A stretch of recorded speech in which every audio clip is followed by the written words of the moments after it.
বলি সেইটাই অসভ্য। ইন্ডিয়ান এম্বাসি এবং বাংলাদেশ সরকার উভয়ের কাছে আমরা একটা দাবি জানাই, এতদিন পর্যন্ত হাসিনাকে বলা হতো অ্যাকিউজড, অভিযুক্ত।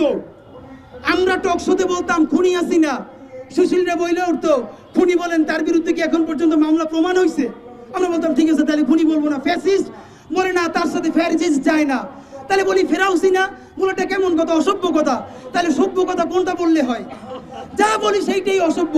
খালি সভ্য হইলে হেলিকপ্টার দিয়ে গুলি করে মানুষ মাইরে ফেলা, এইটা হলো তাদের কাছে খুব সভ্যতা।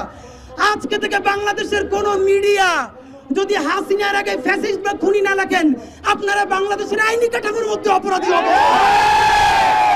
বাংলাদেশের আইনি কাঠামো, আদালতে সে এখন খুনি, ফাঁসির দণ্ডপ্রাপ্ত। আপনাদেরকে লিখতে পারতে হবে ফাঁসির দণ্ডপ্রাপ্ত খুনি হাসিনা।